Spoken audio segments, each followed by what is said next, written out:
पठानिया ने कहा कि करीब 300 कनाल में चायल पैलेस की प्रॉपर्टी है और ये देश भर में सबसे हाई प्रोफाइल प्रॉपर्टी है जो आज बंद होने की कगार पर पहुंच चुकी है। उन्होंने कहा कि कांगड़ा को पर्यटन की राजधानी बनाने वालों के कार्यकाल में धर्मशाला के ही नामी 3 होटल बंद होने की कगार पर पहुंच गए हैं। आज कांगड़ा से ही एचपीटीडीसी के चेयरमैन हैं, फिर भी इन होटलों को प्रॉफिट में नहीं ला पाए हैं।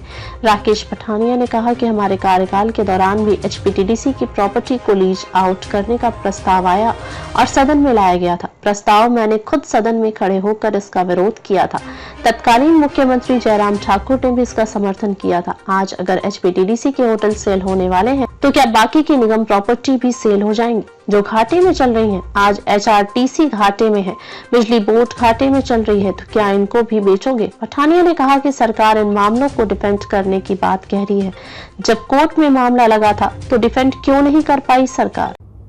मैं जो चक्षु जी ने आपसे परिचय दिया उसमें थोड़ा सी एक बात छूट गई। मैं जब राजनीतिक कैरियर शुरू किया था तो मैंने 1 साल वाइस चेयरमैन एचपीटीडीसी के रूप में शुरू किया। उसके बाद 4 साल मैं चेयरमैन रहा हूँ Himachal Pradesh tourism development corporation.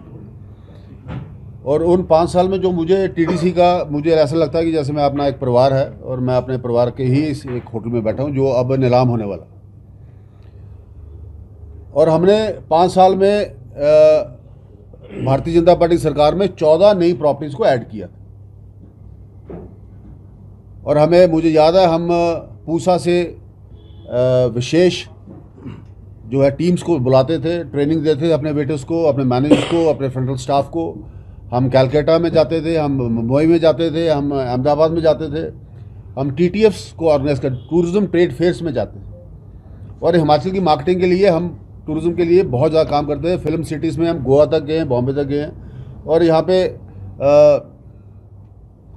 एक बड़े एग्रेसिव मार्केटिंग के माध्यम से हम लोग तब 7-7.5 करोड़ के प्रॉफिट में थे।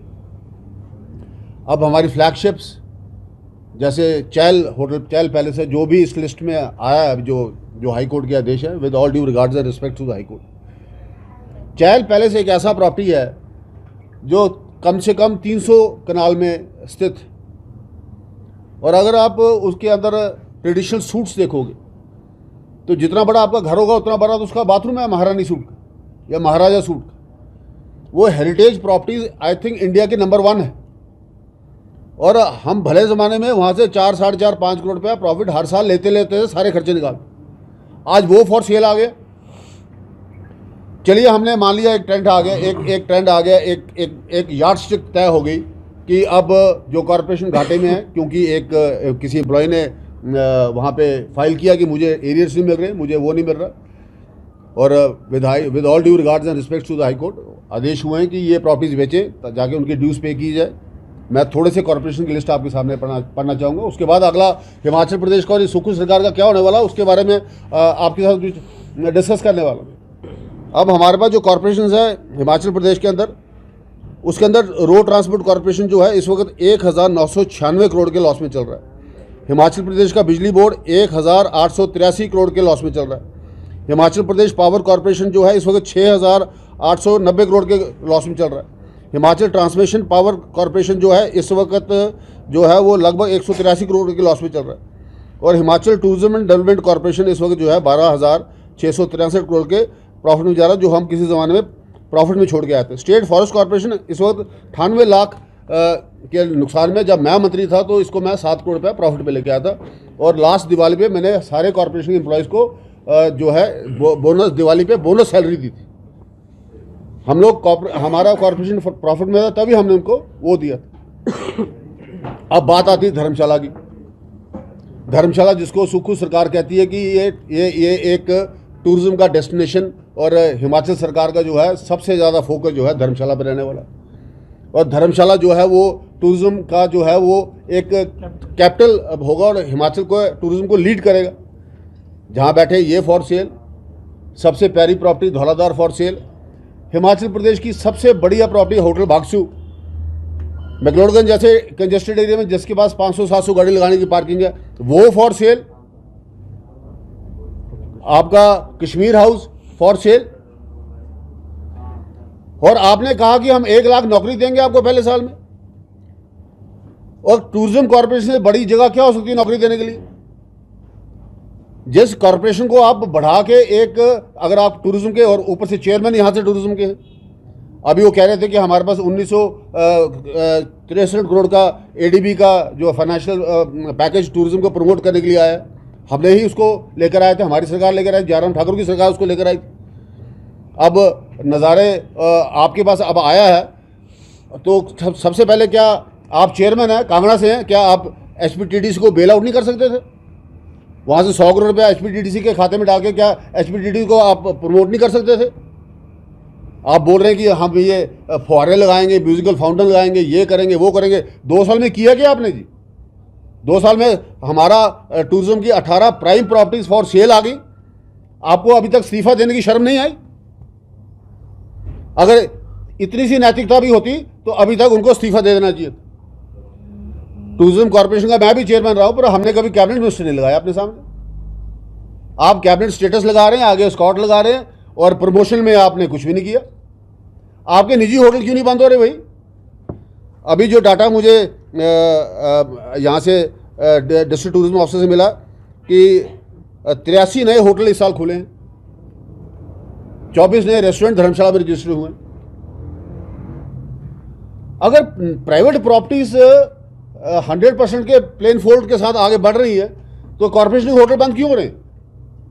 आज आप बोल रहे हो कि हम 90% ऑक्यूपेंसी के बारे में बात करेंगे, विचार करेंगे, एक इसको एक्सरसाइज करेंगे। 2 साल में आपने कितने टीटीएफ कराए यहाँ पे? 2 साल में आपने कौन सा कैंपेन बढ़ाया जहाँ पे हमारे एचपीटीडीसी की प्रॉपर्टीज के अंदर हमारे जो है उसकी प्रमोशन हो सके, हमारा जो है इनटेक टूरिज्म का बढ़ सके? आज आप 5 लाख टूरिज्म की बात करेंगे, 5 लाख की हमारी वो होगी, तो आपने एचपीटीडीसी को फ्लैगशिप बना के कैसे किया? क्या आप लोगों को पता कि एचपीटीडीसी हिमाचल प्रदेश का मेन केटरर है? किसी विभाग में कोई भी कार्यक्रम होगा तो उसको एचपीटीडीसी ने ही केटर करना है, ना पुलिस विभाग कर रहा, कोई डिपार्टमेंट नहीं आजकल केटरिंग कर रहा। अब तो ये हाल होगी कि एचपीटीडीसी वाले तो शादियों में धामों को भी ऑर्गेनाइज करने पे तो लाए कि तनख्वाहें तो देनी है। तो ये चेयरमैन साहब क्या कर रहे हैं? ये व्यवस्था परिवर्तन की सुखू साहब की सरकार क्या कर रही है? किस बात का व्यवस्था परिवर्तन, किस बात का परिवर्तन? जो प्रॉपर्टीज हमारे को अच्छा भला प्रॉफिट देती थी, हम जिस प्रॉपर्टीज का, मैं चेयरमैन रहते हुए हम लोग करोड़ों रुपए के प्रॉफिट में थे, आज वो 12,000 करोड़ के नुकसान में कैसे चला गया? 5 साल हम भी सरकार में रहे, और मुझे याद है कैबिनेट में प्रपोजल आया था, एक अधिकारी, अभी भी कुछ अधिकारी इस सरकार में जो अब रिटायरमेंट के बाद भी नौकरी कर रहे हैं, वो तब भी प्रपोजल लाए थे कि ऐसे एक तरह के कुछ टूरिज्म के प्रॉपर्टीज को निकाला जाए। मैंने खड़े होकर कड़ा विरोध किया था और जयराम जी ने हमारा साथ दिया, और हमने कहा था बिल्कुल नहीं, कोई टूरिज्म की प्रॉपर्टी नहीं बिकेगी। पर आज आपने किस तरीके से डिफेंड किया हाईकोर्ट के अंदर जाके? कौन से वकील खड़े किए? उनकी जरा फोटो छापिएगा। या आप क्या दलील ली आपने? क्या आप एक एविडेंस फाइल कर सकते थे कि आप क्या जो आज प्रपोजल दे रहे हो कि हम अपने जो है इनटेक इंप्रूव करेंगे, हम अपने जो है ऑक्यूपेंसी को 90% लेके जाएंगे, तो 2 साल से क्या कर रहे थे? मूंगफली बेच रहे थे। What we are doing for last 2 years? आपने क्या स्टेप उठाए कि एचपीटीडीसी का इनटेक बढ़े, हमारी रूम ऑक्यूपेंसी बढ़े? आपने कितने कार्यक्रम यहाँ पे कराए? कितने टीटीएफ में जाके आपने हमें प्रमोट किया? कितने टूरिज्म ट्रेड फेयर्स में जाके एचपीटीडीसी के स्टॉल लगे? मैंने कम से कम 9 टीटीएफ में जाके अपने स्टॉल्स लगाए एचपीटीडीसी के और प्रमोट किया अपनी प्रॉपर्टीज। आपने कितने ट्रैकिंग रूट्स को प्रमोट किया? आपने कितने हाइकिंग ट्रैकिंग रूट्स को प्रमोट किया? आपने कितना एडवेंचर टूरिज्म को प्रमोट किया? और बेस आपने एचपीटीडीसी को बनाया। आज अगर ये ट्रेंड रहा तो जो मैंने अभी आपको 5,000 करोड़ के लॉसेस बताए हैं, दैट मीन्स आने वाले दिनों में Himachal Pradesh will be for sale. अब क्या अब हिमाचल पथ परिवहन निगम के कुछ बस स्टैंड भी बिकने वाले? क्या बिजली बोर्ड के कुछ रेस्टोरेंट भी बिकने वाले? अगर टूरिज्म के होटल बिकने वाले हैं तो ये जो 5-5, 6-6 करोड़ के लॉस में चल रही है ये कॉर्पोरेशन, इनका क्या बिकेगा भाई? What is for sale? Let the chief minister and his minister of council explain on this. Trend तो सेट हो गया, हाईकोर्ट के आदेश आ गए, 25 तारीख को हमको ये बंद करना है। आज शायद लास्ट प्रेस कॉन्फ्रेंस हमारी और आपकी यहाँ पे हो रही होगी। अगली बार तो यहाँ पे बोली लग रही होगी 110 करोड़, 105 करोड़, 106 करोड़, ठक ठक ठक बंद करिएगा। ये ऐसे चलेगा क्या? ऐसे चलेगी सरकार क्या? हिमाचल भवन फॉर सेल, सीपेस के ऊपर बहस, आप हाई कोर्ट में जा रहे हैं, इसके कई फैसले हो चुके हैं। It was a writing on the wall जिस दिन आपने सीपेस को शपथ दिलाई थी। पर प्राइमरीली माय फोकस और भारतीय जनता पार्टी आज इस बात की कंसर्न है कि अगर ऐसा ट्रेंड सेट होना शुरू हो गया, कॉरपोरेशन में अगर तनख्वाहें नहीं दी जा पा रही हैं, और आपने एक बहुत बड़ा ऐलान किया कि हमने जो है वो एम्प्लॉयज़ के लिए वो दे दिया, ओपीएस दे दिया। इन कॉरपोरेशन में किसी को ओपीएस मिला क्या? 70% से ज़्यादा मुलाजिम तो यहाँ बैठे हैं, इनमें से किसी को ओपीएस नहीं मिला। किस ओपीएस की बात कर रहे हैं आप? केवल मिसलीड करके आप आज सरकार को बचाने के लिए हर रोज झूठ पे झूठ, और अब आपके स्टेटमेंट आ रहे हैं कि हम इसको डिफेंड करेंगे, जब केस कोर्ट में लगा हुआ तो तब आप कहां सोए हुए। इसलिए आज स्थिति ठीक नहीं है हिमाचल प्रदेश की, और ऐसा कभी सुना नहीं था इस देवभूमि के बारे में कि ऐसा कभी इस प्रदेश में होगा। दुखनीय है, दर्दनीय है, और भारतीय जनता पार्टी इस लड़ाई को लड़ेगी। मैं आपको विश्वास दिलाना चाहता हूं कि कोई प्रॉपर्टी बिकने नहीं दी जाएगी। सड़कों पे उतरना पड़े सड़कों पे उतरेंगे, और हम इस विश्वास के साथ आपके बीच में आए हैं कि हमको इस बात को उजागर करना पड़ेगा कि हिमाचल प्रदेश की ऐसी दिशा और ऐसी दशा कभी नहीं हुई, और केवल 2 साल के अंदर अंदर Himachal Pradesh is for sale. Himachal प्रदेश बिकने के अगार पर आ गया, क्योंकि ट्रेंड सेट हो गया जी। अगर किसी मुलाजिम को तनख्वाह नहीं मिली, एरिया नहीं मिले, तो 18 होटल बिकने पे आ गए, तो जो बाकी कॉर्पोरेशन के मैंने नाम लिए तो उनका क्या क्या बिके। मुझे इतना बोलना, आपको कुछ पूछना तो बताइए।